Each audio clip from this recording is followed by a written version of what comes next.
Bonjour à tous. Dans ce deuxième chapitre, nous allons étudier les amétropies sphériques. Il sera composé de 6 modules. Le premier module, nous allons reprendre toutes les notions de base qui nous seront utiles pour la suite.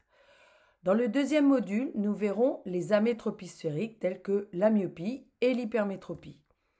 Ensuite, nous étudierons ce qu'est la vision floue pour ensuite comprendre l'interaction entre la vision floue et l'acuité visuelle. Nous verrons dans un autre module l'accommodation et le parcours d'accommodation et enfin l'effet d'un verre sphérique pour corriger ces amétropies sphériques sur la vision. Dans ce premier module, nous allons donc reprendre toutes les notions de base nécessaires à la compréhension de ce chapitre. La première notion étudiée est qu'est-ce qu'un système centré? Alors sa définition: un système centré est un ensemble de dioptres possédant un axe commun de symétrie de révolution, ici mis en pointillé. Prenons l'exemple de l'œil, qui est composé dans sa partie antérieure par deux dioptres qui vont constituer la cornée et va avoir comme puissance dk. En AV, la puissance va être toujours représentée par la lettre D. Et au niveau de la cornée, c'est le petit k qui représente en analyse de la vision la cornée. Nous allons avoir comme exemple la kératométrie qui va être l'étude des rayons cornéens ou le kératocone qui est une pathologie de la cornée. Ensuite, dans l'œil, nous allons également avoir deux autres dioptres qui vont constituer le cristallin et ce cristallin va avoir une puissance DCR. Au fond de l'œil, nous allons ici représenter la rétine. Et donc tous ces dioptres vont permettre de constituer l'œil. Ils vont être tous centrés par rapport à cet axe commun de symétrie de révolution. Et donc nous allons dire que l'œil est un système centré. Afin de pouvoir calculer la puissance de la cornée, du cristallin ou de l'œil, nous allons avoir besoin des indices de réfraction. Alors, qu'est-ce qu'un indice de réfraction? La lumière qui traverse l'œil va passer à travers différents milieux et chaque partie de l'œil va avoir un indice propre à lui. L'indice de réfraction d'un milieu, dont le symbole est petit n, va se calculer en divisant la vitesse de la lumière dans le vide, c, par la vitesse de la lumière dans le milieu, v. Reprenons l'exemple de l'œil. Devant l'œil, devant la cornée, nous allons retrouver l'air. Cet air a un indice est égal à 1. La cornée va avoir un indice de 1,3771. L'humeur aqueuse, qui se situe entre la cornée et le cristallin, va, elle, avoir un indice de 1,3374. Le cristallin a un indice de 1,42. Et enfin, le corps vitré ou l'humeur vitrée va avoir un indice de 1,336. Pour simplifier la représentation d'un œil et éviter de mettre à chaque fois la cornée, le cristallin, nous allons représenter sur les schémas les éléments cardinaux de l'œil. Le premier élément cardinal va être le foyer principal image. Sa définition, c'est que le foyer principal image d'un système est l'image d'un point, objet, situé à l'infini. Prenons l'exemple d'une lentille, représentée ici en bleu, qui a une puissance D. Celle-ci va séparer le milieu d'indice n d'un milieu d'indice n'. Prenons maintenant un rayon lumineux provenant de l'infini qui va traverser cette lentille.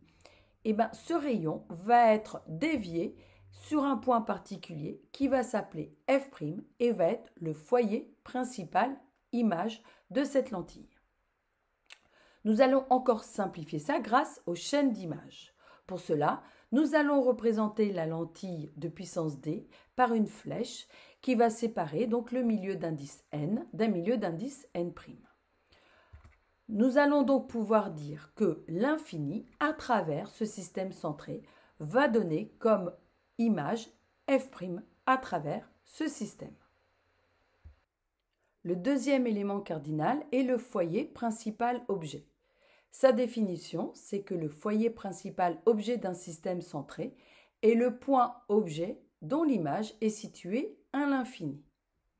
À l'inverse de tout à l'heure, nous allons donc prendre un rayon provenant de ce foyer principal objet qui, à travers cette lentille D, qui sépare toujours un milieu d'indice n d'un milieu d'indice n', si ce rayon provient du foyer principal objet, alors à travers la lentille va s'orienter vers l'infini.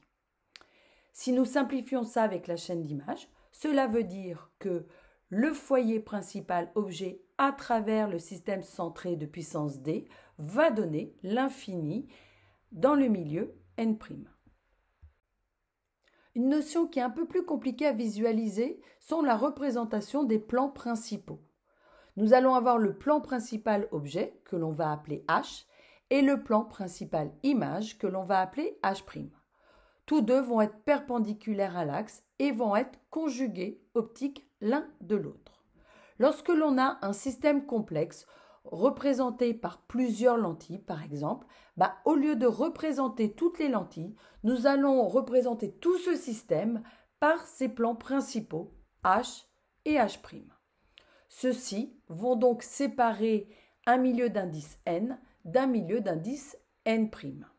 Ce qui veut dire que dans la chaîne d'images, H va être dans le milieu d'indice n, va traverser tout le système complexe et donc va avoir comme conjugué image H' dans le milieu d'indice n'.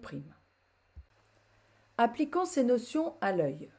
L'œil est composé de deux lentilles qui vont permettre de faire converger un rayon venant de l'infini sur la rétine. C'est la définition d'un œil hémétrope qui est capable de focaliser sur la rétine toutes les images provenant de l'infini.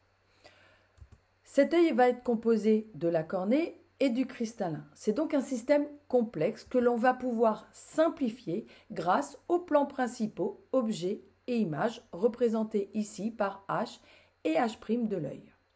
Devant l'œil, nous allons retrouver un milieu d'indice 1 qui est l'air et à l'intérieur de l'œil, nous allons avoir un milieu d'indice 1,336 qui est l'indice du corps vitré.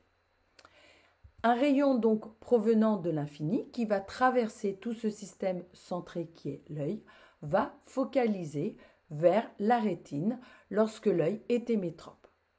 C'est également la définition que nous avons vue concernant le foyer image. Un rayon venant de l'infini focalise vers un point particulier qui est le foyer image de ce système. Dans le cas de l'œil hémétrope, nous allons donc avoir le foyer image de l'œil qui va être confondu avec la rétine. Au niveau de la chaîne d'image, donc le système centré de puissance D de l'œil, nous allons donc avoir un rayon venant de l'infini dans l'indice de l'air, va à travers cet œil, va focaliser vers la rétine qui va être confondue avec le foyer image de cet œil et la rétine est dans le milieu d'indice 1,336. Nous allons maintenant parler de pupille avec un S. Alors bien sûr, nous n'avons qu'une pupille anatomique, celle que nous pourrions voir si nous découpions un œil. On appelle ça aussi le diaphragme pupillaire. Cette pupille anatomique est située dans le plan de l'iris, tangentiellement au sommet du dioptre de la face avant du cristallin. Seulement, en analyse de la vision, c'est un peu plus complexe que ça. Sur le plan optique, ce n'est pas cette pupille anatomique, que l'on va appeler PA, qui va jouer un rôle dans la marche des rayons pénétrant dans l'œil ou qui convergent vers la rétine, mais c'est conjugué à travers la cornée et le cristallin. Nous allons donc être amenés à définir deux pupilles optiques. Une pupille d'entrée, que nous allons appeler PE, et une pupille de sortie que nous allons appeler PS. Alors pourquoi ces deux pupilles optiques ? Bien, en fait, l'œil est composé de la cornée et du cristallin. Et donc, la pupille d'entrée, c'est le diaphragme conjugué objet de la pupille anatomique à travers la cornée. Nous avons donc cette pupille d'entrée qui va être le conjugué objet à travers la cornée de cette pupille anatomique. La pupille de sortie va être le diaphragme conjugué image de la pupille anatomique à travers le cristallin. C'est-à-dire que la pupille anatomique à travers le cristallin va donc avoir comme conjuguée image la pupille de sortie. Alors pourquoi il est intéressant d'étudier ces pupilles optiques? Parce qu'elles ont un rôle très important d'un point de vue photométrique. La pupille d'entrée, qui est mesurable, car c'est elle que l'on voit lorsque l'on regarde l'œil d'un sujet. Quand vous regardez à travers les yeux d'un sujet la pupille, ce n'est pas la pupille anatomique que vous regardez, mais son conjugué à travers la cornée. Donc c'est elle que vous regardez, c'est la pupille d'entrée que vous voyez lorsque vous regardez une personne dans les yeux. Et cette pupille d'entrée va réguler le flux lumineux entrant dans l'œil. Quant à la pupille de sortie, qui n'est pas accessible puisqu'elle est le conjugué à travers le cristallin, elle va conditionner le flux lumineux qui va arriver au niveau de la rétine et donc va déterminer la réponse des cellules rétiniennes comme l'éblouissement par exemple. Si l'on reprend les chaînes d'images, cela veut dire que la pupille d'entrée est le conjugué objet de la pupille de sortie à travers l'œil, c'est-à-dire cornée plus cristallin. Par conséquent, lorsque nous voulons représenter l'œil dans les schémas, nous allons donc devoir représenter les plans principaux H et H' de l'œil, sa pupille de sortie et la rétine. Pour corriger les amétropies, nous allons avoir besoin de verres convergents et de verres divergents. Nous allons déjà voir ce qui se passe à travers une lentille convergente. Une lentille convergente est composée de deux faces bombées opposées l'une par rapport à l'autre. Dans les schémas, nous allons également représenter cette lentille convergente grâce à deux flèches dont les pointes vont être également opposées l'une par rapport à l'autre. Une lentille convergente va dévier les rayons lumineux de façon à ce qu'ils vont se rapprocher les uns des autres. Les rayons lumineux réfractés par cette lentille convergente vont se rejoindre en arrière de la lentille. Ce point va être appelé le foyer. Donc, un rayon lumineux provenant de l'infini va converger vers un point F', le foyer image de la lentille, et ce foyer va être situé derrière la lentille.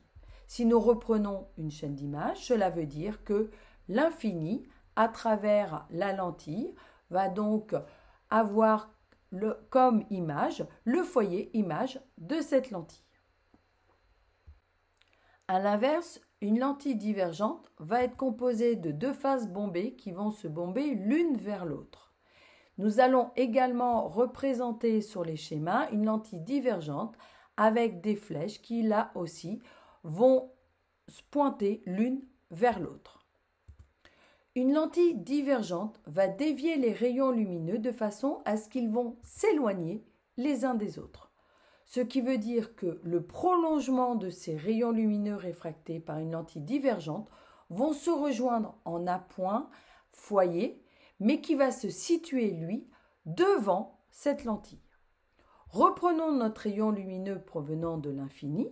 Il va donc être dévié de façon à s'éloigner les uns des autres. Mais si l'on prolonge ce rayon, il va donc focaliser en un point qui va également s'appeler foyer image de la lentille, mais celui-ci va se situer en avant de cette lentille. Et donc, là aussi, par la chaîne d'images, nous voyons que l'infini, à travers cette lentille, va focaliser sur le foyer image de cette lentille. Depuis le début de ce module, nous parlons de puissance, que ce soit la puissance de la cornée, la puissance du cristallin, la puissance de l'œil, ou plus simplement la puissance d'une lentille ou d'un dioptre. La puissance a une unité de mesure. La dioptrie est l'unité de mesure permettant de quantifier l'importance d'un défaut optique comme la myopie ou l'hypermétropie. On va donc dire qu'une personne est myope de -2 dioptries ou hypermétrope de +1 dioptrie, par exemple. La dioptrie caractérise donc la puissance d'un système optique ou la magnitude d'un défaut optique. Elle représente également la puissance du verre de correction nécessaire pour que ce verre puisse faire converger l'image sur la rétine. En fait, elle est égale à l'inverse de la distance focale mesurée en mètres. On pourrait donc, au lieu de l'appeler dioptrie, l'appeler mètre puissance moins 1 ou 1 sur mètre. Cependant, nous allons l'appeler dioptrie et comme symbole, elle aura un petit delta.